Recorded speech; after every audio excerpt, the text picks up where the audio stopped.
The following is a presentation of KSL Sports. First and 12. A total roundup of BYU and Utah football and the expanded Big 12 Conference. Brought to you by Macy's Grocery Stores. Your hosts are Mitch Harper and Alex Kirry on KSL News Radio and the KSL Sports Zone. All right, everybody, welcome on in. It is another edition of First and 12 right here on KSL News Radio and also on the KSL Sports Zone. Simulcasting for your pleasure on a Sunday. Mitch Harper, Alex Kirry. I'm Alex. He's Mitch. And Mitch made the long haul down to Texas to see BYU go up 21-0 on that Baylor team. The questions of whether or not BYU is going to be ready for this game was quickly out the window with how quick that start was for BYU. But it was a tale of two halves. BYU ends up getting the win, 34-28. That's what we're going to do. Let's break down the whole dang game, shall we? Let's get right into it. The BYU Breakdown. BYU takes down Baylor 34-28. And Alex, one of the best starts to a BYU game in recent memory that I can remember. BYU jumped out of that 21-0 lead, and it was a complete performance early on where the offense, just moves down the field on that opening series, and then the defense comes up with an interception. BYU was just rolling, and it didn't look like there was any point that they were going to stop. And, the second half was a bit worrisome, but I just come away, though, feeling like BYU is never going to make you feel like they are an elite team, but they are just good enough to win any game in this conference, and they're physical enough to overwhelm a team in this league, and that's going to give them a chance to suddenly now being 2-0 and winning on the road and having one of their two wins be against one of the best teams in the league in K-State. They've got a real path and a chance to chase Arlington. It's so crazy to say that, but I think that's in the cards here for this BYU team. Well, at the very least, you have to consider it. You have to honor the record. I mean, they are 2-0 in conference. That's very early in the conference, of course, but they're 5-0 also. And now with Utah going down, there are no other 5-0 teams in the conference. And frankly, now that I start to think about it, are there any undefeated teams left in the conference besides BYU? Because UCF fell yesterday. Oh, I guess Iowa State is, and they've played one fewer game than BYU. So BYU's has got the best record. They have the best conference record. So why not throw them in that conversation? I know that there's some fans that are nervous to do it. How about Tyler Batty with his first sack of the season? He got his first interception, of course, last week, but then he gets himself a nice sack. BYU, Mitch, had 3 sacks on the day. I think that puts them over their mark from last year on the year entirely now after Game 5. And so they are putting the pressure on quarterbacks. They're putting the pressure on their Jay Hill knows what he's doing dialing up defenses. And the defense was called up not just to save the day 2 or 3 times, but at the end there, it was like a joke of how many times the defense kept having to go out there and make some plays. And how about Crew Wakely? We can't talk enough about this kid who had a sack, an interception, all of it. I mean, my goodness, it was top to bottom. Like I said, you had an insanely efficient and really beautiful first half by Jake Retzlaff. And I don't know what it is that gets him into it. I don't know if it's – I've been trying to figure out if it's because – he feels like he needs to, he wasn't coming from behind. So I don't know where some of the if it was just the Baylor defense sort of figuring him out in the second half, but he got into that uncomfortable space that made him making some bad throws. And so he ended up, he had 180 yards in the first half, ends up with 216 on the day. 2 touchdowns in the first half, no interceptions, 0 touchdowns, 2 interceptions in the second half. So all of these things that people thought maybe they could put to bed about the worrisome Jake Retzlaff performances, you get this awesome anxiety, Cougar fans, for another week or two as they go into the bye week. So, yeah, none of those questions are totally answered about Jake Retzlaff, but the 5-0 part, you can't question. It was crazy right before, I think it was 2 plays before his first interception. He had a pass where he just threw it away. There was nothing there, and you thought, man, he has made significant strides. Grown up. He's grown up. He's making the great decisions, and then that happened, and he had 2 interceptions in the second half. let's just call it what it is. Jake is going to drive BYU fans crazy because he's never going to be just flawless. He's never going to. Because even against K-State, there were 3 or 4 passes that were wildly inaccurate a week ago. I mean, he's just going to have these moments where you go, what did I just see here? But he's also going to throw some lasers and some bombs. That pass he had to Darius Lassiter, the 44-yard touchdown, that was brilliant. I mean, that was a proof of what John Beck is doing with him. Like that was the work. Like that was a throw that I remember seeing from Zach Wilson, from John Beck, even when he was a player at BYU. So Jake continues to improve, but he's going to give you 5 passes that just leave you going, man, what just happened? And you just hope and pray those 5 passes do not sink your chances at a win. And luckily, BYU built up such a big cushion that it was going to be tough for a Baylor team that just really they just don't have a soul. Like, they don't have any identity right now. Baylor just seems like they're just kind of going through the motions. And I give them credit that they had some fight, a lot more fight than I thought they would in the second half, but they just don't seem to have any sort of identity. And that's a big that's a far fall from once being a Big 12 champ 3 years ago to now where they're just kind of wandering. And that stadium was lifeless until that late third quarter. BYU faced no heat from the crowd. The heat was just coming from the weather. You tell me. I never know what the reality is when people post pictures and they go, look how abysmal this crowd is. I'm like, when is that taken? 25 minutes before kick? I'm not sure. Was it a sparse crowd? We certainly heard the BYU fans when BYU was up early. It was sparse. As far as what was interesting was that the fans kind of went to the shaded area, and even Utah fans probably remember this when they went to Waco last year too. It was pretty hot, so people were avoiding the spots that were just getting pelted by the sun, and they just went to the concourse with the shaded area and could still see the game. But it was a light crowd. I mean, they announced, I think it was 39,583. It was less than that. It felt more along the lines of 30, and there was no energy at the place. And when I got there, and I was there about 2.5 hours before kick, and there was just no one there around the no tailgating, nothing. And I know it was an early morning kick, but there was just no pregame atmosphere and energy. So BYU just kind of walked into a stadium that it almost felt a little bit scrimmage-like at times early on. And then BYU just pounced. And look, maybe we buried the lead. They now are no longer the vampire Cougs. They're just maybe the breakfast Cougs now. They were fantastic in the morning for right.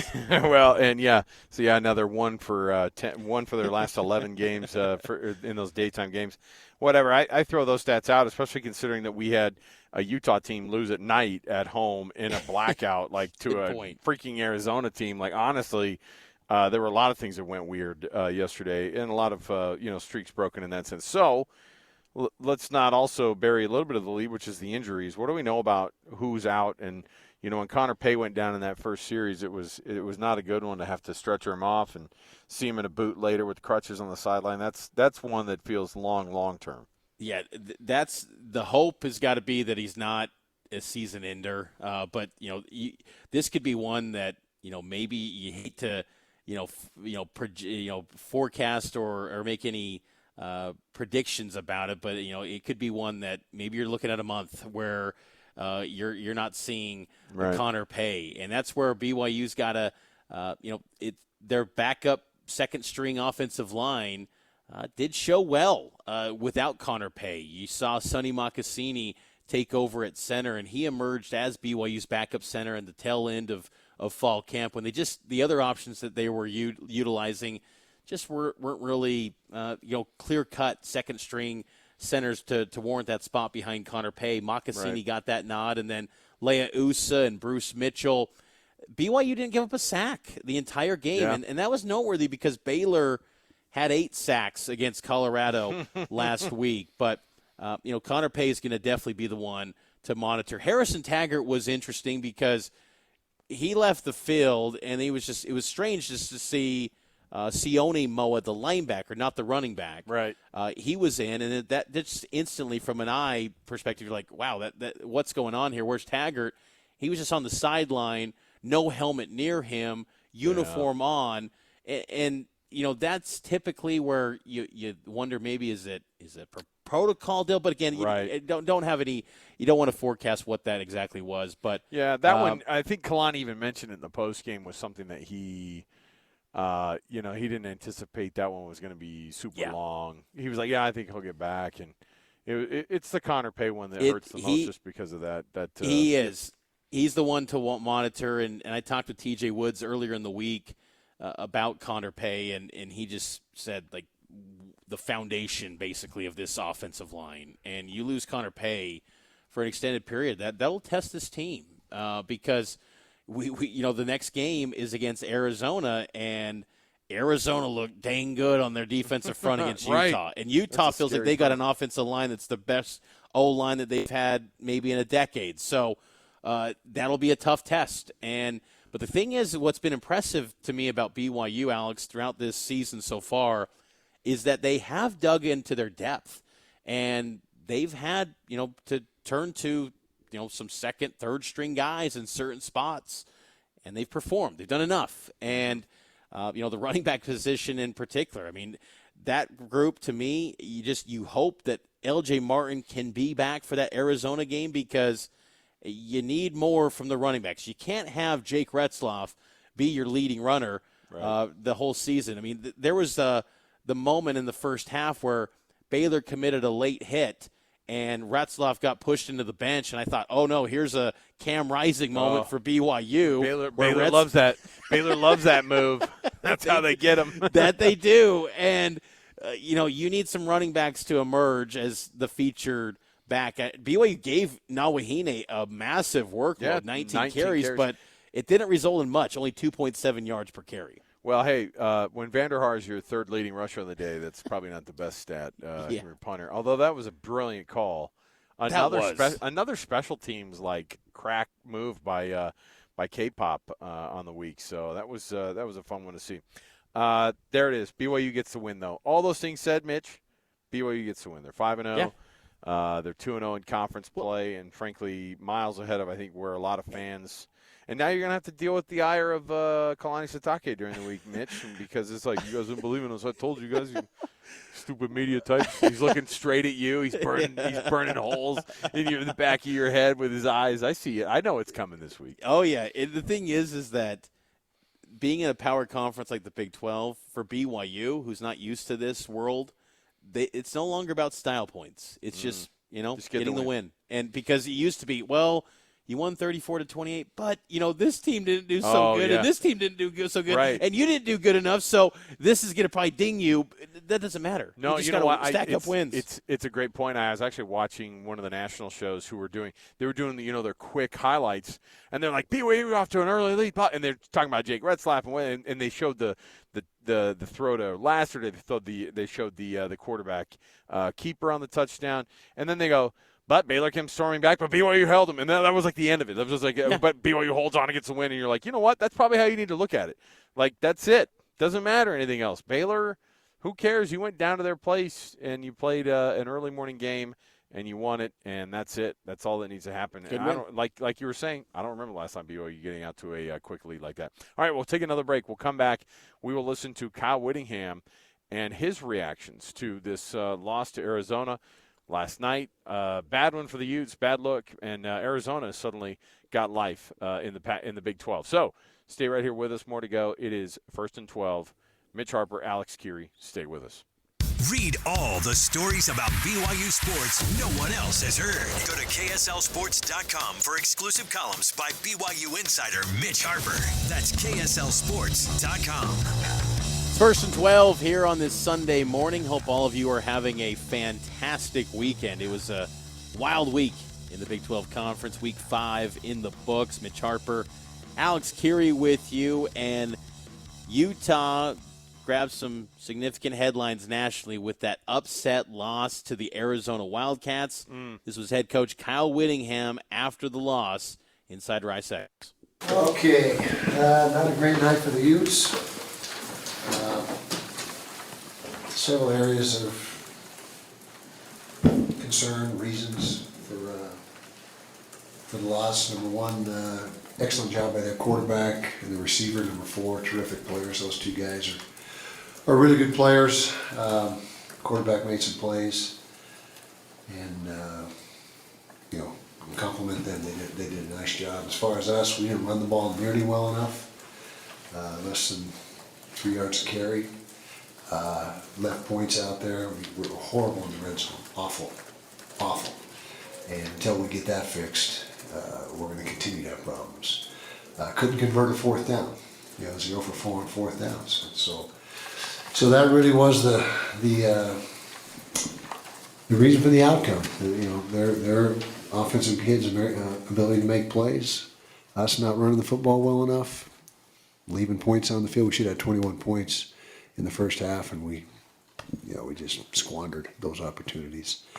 And like I said, couldn't convert a fourth down. Well, last week we were very good at fourth down, but this week not so much. Micah Bernard gave us another big night, nearly 100 yards. Runs hard, competitive kid.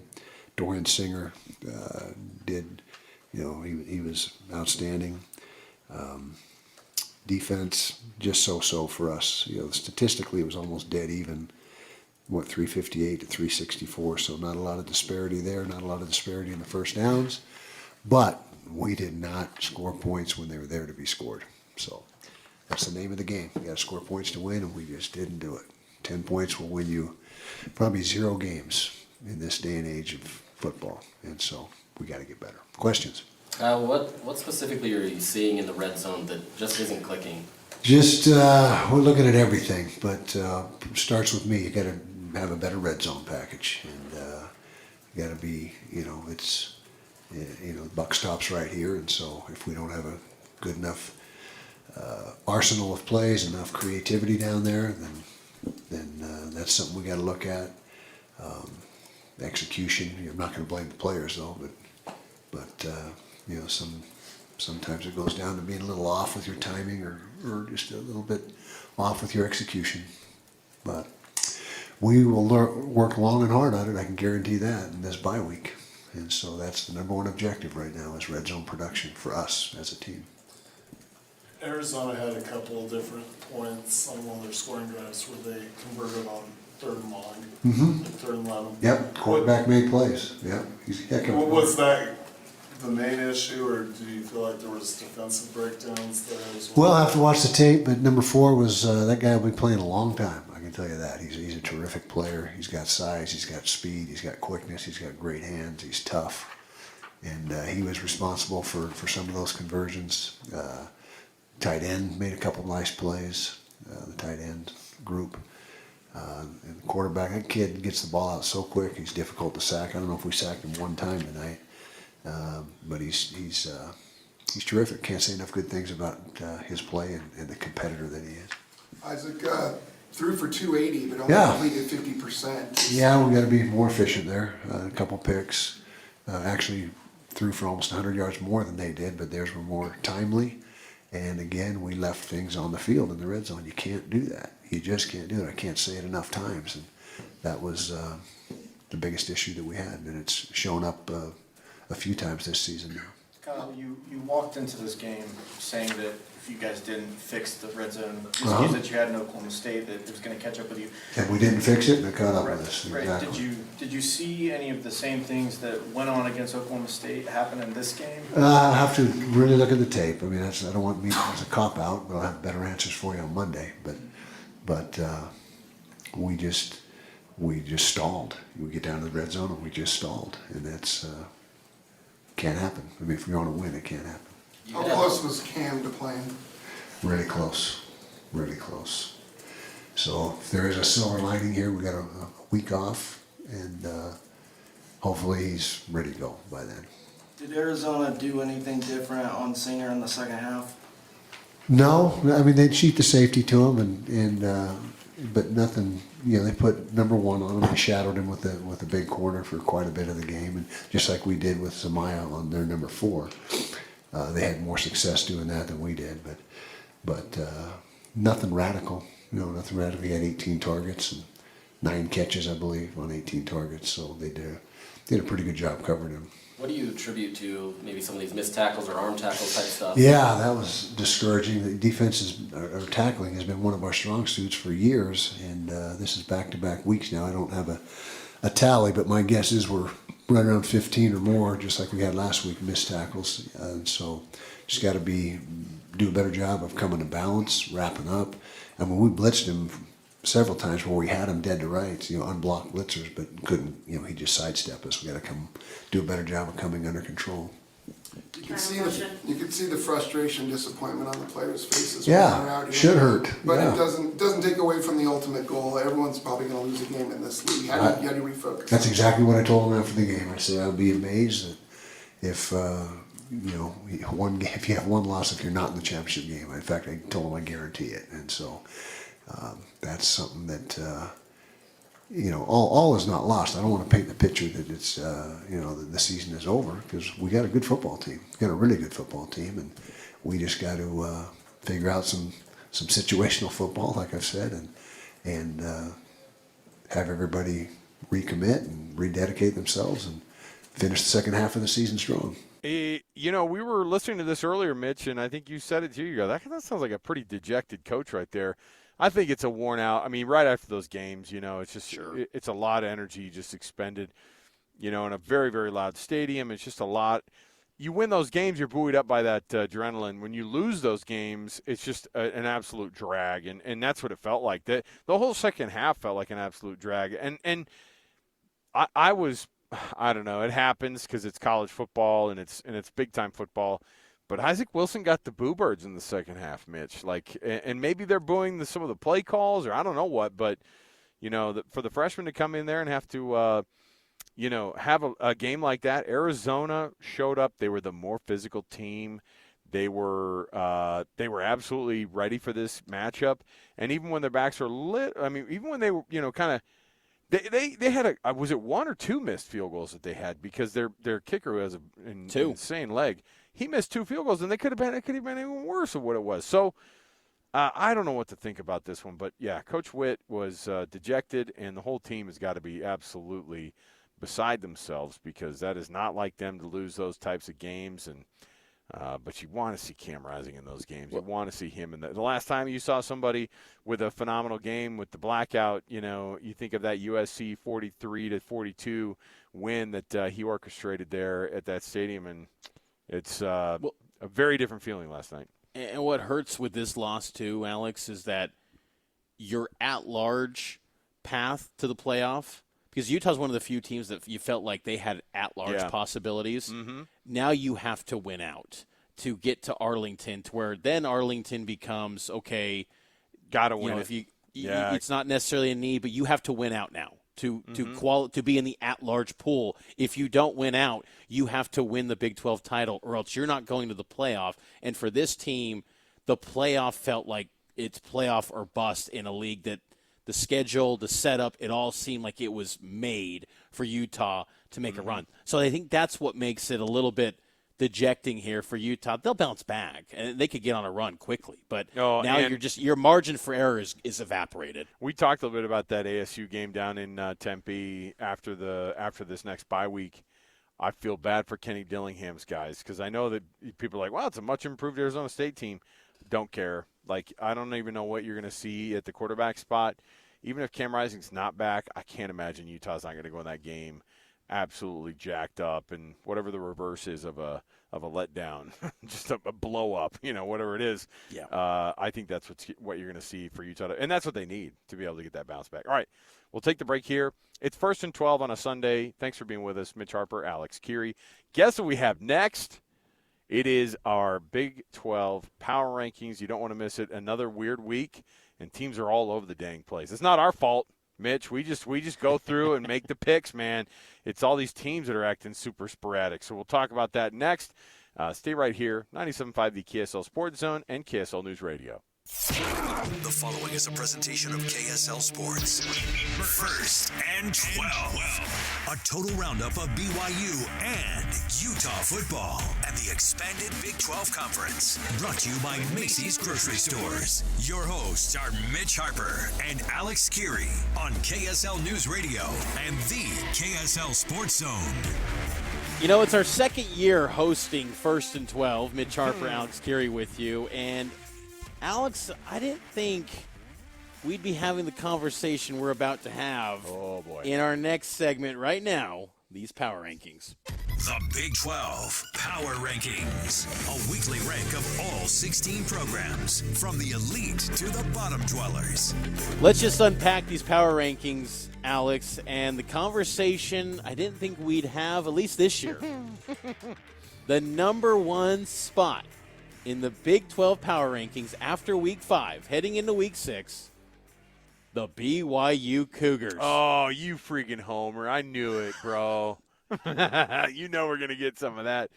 Look, I told you. Number one. Oh, my gosh. BYU is number one. Now, you know how these rankings go. If you've ever heard our program, the power rankings are all over the place. And in this conference, even more so. Like, they just get wild every week. I mean, they are all over the place. I mean, last week, and really the most consistency we had was Utah at the top of the billing for quite some time. Even I think this was the first week they're not number one. And now they don't even feel like they're even close to number one. So BYU won. You and I had a discussion about whether or not Iowa State should be in that conversation, because Iowa State was 2 last week and BYU was 3.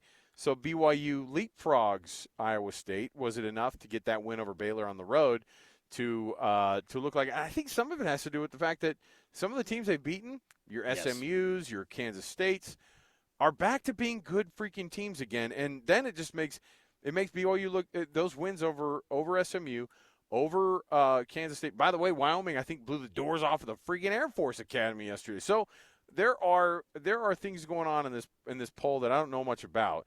And Matt Campbell and his guys might be. And by the way, BYU avoids Iowa State this year on the schedule. Like, that's pretty crazy. So BYU won, Iowa State 2. I'm okay with it. Kansas State rebounds this week at number 3. And that was as big of a win yesterday as anybody had across the entire conference, the Wildcats getting back on track. Yeah, that was a huge win. But, going back to BYU at number 1, that their body of work to this point, I think it deserves it. And, look, this could be concern for the Big 12, and maybe it's just always been concerning the whole season that this league is maybe at best, the 15th best team is the number 1 team in this league. It could be, yeah. In a world where it's all about SEC and Big Ten, you hate to think that. You'd like to see this league produce maybe a top 5 worthy team, and that's going to be the challenge going forward. But why not BYU if they can keep up their hot streak? Cougs at number 1. But you mentioned, don't feel like you have to defend your thesis here, Mitch. We get look. Oh no, I think BYU deserves it. I just think I do too. But I think for Cougar fans though, it's just still jarring. They can't wrap their mind around it, because then they hear that and they go, then the fall is going to be immense. Yeah. It's like, no, like there's still, you can drop 2 games, BYU, and guess what? How this league plays out, you could still go to Arlington and play in a Big 12 championship game. That's how crazy it is right now. It is wild. So Iowa State 2, Kansas State 3. We've come to consensus on these, by the way. Mitch and I have to have a unanimous 2-person vote on this. So Arizona bumps all the way up to number 4. I have to go back and look to see where they were last week. Yeah, they were 10th. So that was one of the biggest jumps we've seen. Now, you beat the number 10 ranked Utah Utes at their place and have the better defense, you automatically are going to get moved up that list. And Utah finds themselves behind Arizona at 5 now that they're 4-1 in the season, having lost to the Wildcats. I did not think we'd be saying that this week, Mitch, but here we are. And, Utah takes a big fall. And, look, they're still going to be one of the hardest outs in this league. And if Cam Rising ever does come back, they're only going to get tougher. And, look, Isaac Wilson's going to bounce back. I mean, he's going to get better. But it's not a guarantee that you just walk into an 11-win season with Isaac Wilson compared to what you felt like it would be with Cam Rising. So the Utes take a tumble at number 5. Number 6, a team surging, Colorado. And you wanted to put them at 3, right? Isn't that right? Am I getting? No, I was considering it. I was. You're going to put them way too far up, but they're 4-1. I fall in love with that skill position talent. I love Colorado's skill talent, and Travis Hunter just. I really think we need to have a conversation that Travis Hunter might be the best college football player I've seen since Reggie Bush. Don't let him play 2 ways in the pros, please. Don't do this thing where he needs to play both ways in the NFL. Stop it. Let this kid be a defender the rest of his career. Let him earn all the money he can. But if he wants to do it, like, why not? Let him do it. Because somebody's got to get to him and go, hey, man, do you want to have a 12-year career or a 6.5-year career? Then come on, pick a position. Texas Tech with the win over Cincinnati, 44-41, goes to 7. UCF takes a tumble down the list. That was a team we were ready to put pretty far up, I think.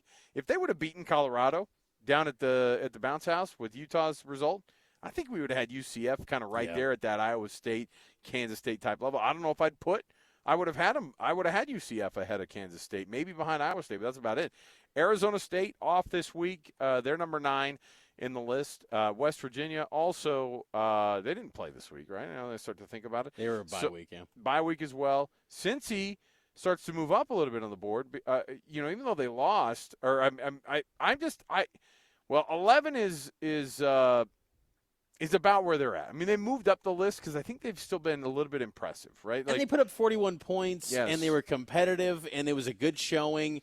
And we got to monitor Corey Kiner, their star running back. He left the game with what appeared to be an injury, so that's going to be big for them going forward. But, Cincinnati is a much better football team than what they were last year, and they've got 2 losses by a combined 4 points. Yeah. And I think also it's a case of the cellar is not good right now in this league. Number 12, a massive fall. And they'll jump back up. I mean, Oklahoma State's not going to fall much further from this. I don't think they're going to be a title contender, but Oklahoma State at number 12, man, 0-2, first time since 2005 that the Pokes are 0-2 in Big 12 play. They are struggling, and Ollie Gordon, why did he bother coming back? He should have just gone to the NFL or go into the transfer portal and get a multi-million-dollar payday, because going back to Stillwater is just not working for him. I don't call it Stillwater right now. I call it Dogwater, which is where Oklahoma State lives currently at number 12 on the list. TCU is 13. Look, and that's after they were able to get a win over Kansas, but Kansas isn't anywhere on our list either. So Baylor at 14, the hapless Kansas Jayhawks at 15, even wearing the all reds yesterday with their rock chalk gear, not cool enough to be able to get that win. They just keep giving up late points. They can never come back. And Houston hasn't scored a point in 3 weeks. Welcome to the very bottom of your power ranking poll there, Mitch. And with TCU, we're not going to be fooled by a Josh Hoover special game and then project and say, oh, they're in the top 5. We've been down that road before. Leipold in the Kansas postgame was like, oh, Hoover, what a good guy. You're like, get out of here. Get out of here. All right. I can't believe that I thought Kansas could win this league. I'm still discussing that. We're all disappointed in you. All right. 1-4 Kansas, is 15, and then Houston 16. All right. We'll take the break here. We'll come back. We have our final segment coming up. We will go through the entire schedule next week. By the way, spoiler alert, BYU and Utah both on bye weeks here locally, and so are some of the other big teams in the conference. So stay right here. It is First and 12, brought to you by Macy's Grocery Store. Happy shopping. More to go on your Sunday. 97.5 KSL Sports Zone and 102.7 FM KSL News Radio. Today's just the start of the Big 12 and Power 5 talk to come. Listen to JJ and Alex Monday on your drive home. Afternoons from 3 to 6 on 97.5, the KSL Sports Zone. All right, welcome back. It is First and 12. Alex, Kirry, Mitch, Harper. Final segment of the day. Man, when these rankings come out with the AP, I'm going to be right there trying to figure out what's going on. College football is wild this year, and the Big 12 is chief among them of the wild games. And it's a fun one to be able to break down every week. It's all brought to you by the folks at Macy's Grocery Store. Happy shopping. Mitch, Harper, Alex, Kirry. All right, Mitch, let's jump in here. What's next for the conference of the Big 12? I'm going to be honest. This isn't your most exciting schedule, No. and especially for us locals, because BYU and Utah both on a bye week. Kansas State also hits the bye week. Cincinnati hits the bye, and then Coach Prime and his guys also taking a nap this week. So BYU, Utah, Kansas State, Cincinnati, and Colorado, none of them in action. And, of course, that means that the rest of the conference has some stuff going on, and it's going to be hard to convince, I think, even the most ardent of Big 12 fans to care about this weekend. It's a light week, and it's one of those weeks where you go, I'm impressed that ESPN and Fox are paying $2 billion to get these games, and it's a wonderful thing. Friday night, Houston goes on the road to Cowtown. Wow. They take on the TCU Horned Frogs. You like that? You like the old Cowtown? Hey, I'm surprised you even knew it was called Cowtown. Good for you. It's where the stockyards are. Hey, listen, Houston, looking to score some points this week. That might be a nice little bridge to cross for the Cougars, who are trying to figure their lives out. When does BYU play Houston the final week of the season? Yes, November 30th. And Houston, in their 4 losses, 19 points in their 4 losses this year. The rebuild is steeper and more challenging and daunting than we thought. And with yet, Willie you know what? Fritz in year 1. With how these Big 12 power rankings go, they might be number 2 in about 3 weeks. Who knows? We never know in this conference. Maybe. Baylor goes on the road at Iowa State. Now this, Iowa State, it's decent because Iowa State, I want to see them, dominate for a full 60 minutes. We've got them up high in the power rankings. Baylor, how much fight do they have? But Iowa State, let's see them have a complete 60 minutes. And, take care of business against Baylor. Speaking of teams who score a lot of points recently, Texas Tech is on an absolute tear when it comes to scoring points. They go to Arizona. I want to see what kind of a week that the Wildcats put together. One. Yeah, that's a sneaky good one. Probably the best one of the week this week in the conference. So Texas Tech goes to Arizona. West Virginia goes to Oklahoma State. If you're Coach Mike Gundy, you better figure some stuff out here because West Virginia is going to come in there. Neil Brown could embarrass you. It is in Stillwater, but wouldn't it be so Oklahoma State to win that game 48-5? I mean, honestly, that's the type of I know 5 is a weird number, but I'm just telling you, that's the kind of thing that happens down in Stillwater. UCF goes to Gainesville, and I'm just going to say right now, beats the Florida Gators at the Swamp. Florida and Florida State are by far the 3rd and 4th best programs in the state of Florida, and that's almost insulting to USF. But UCF is probably right there behind Miami. I think that they rebound after that loss this week, and they beat Florida. The tough loss against UCF, against Colorado this weekend, that was a backbreaker for this group. That was heartbreaking, but all that can be forgotten if you win in the Swamp because this is the game that UCF folks have been circling because Florida's always looked down at UCF, and now you get a chance to go into the Swamp and just stomp them. Yep. Absolutely. Kansas goes to Arizona State. That's an interesting one as well because the Jayhawks could go out of there. Kenny Dillingham, what does he have to lose? At this point, so far you've had a successful season. Kansas is fighting for their dang lives, but they go to Tempe. What can they do against that ASU team who was on a bye this week? And maybe just prepping, licking their chops, getting ready to beat Kansas. If Kansas goes 1-5, holy cow! Get the 5-layer burritos ready. All right, which he paid up, by the way. I'm not Here for it. I'm not here for it. I was dying of laughter in the McLean Stadium press box. This is a family program. All right. Another week in the books. Our producer is Eric Cabrera. He does a phenomenal job. Eric Cabrera, every week right here with us. You never get to hear from him, but you know what? We do, and we really enjoy it. And we love being able to work with Eric every week. So for Mitch Harper, I'm Alex Kirry. It's all brought to you by the folks at Macy's Grocery Store. Happy shopping, everybody. We'll be back again for another edition of First and 12 next week right here on KSL News Radio and the KSL Sports Zone.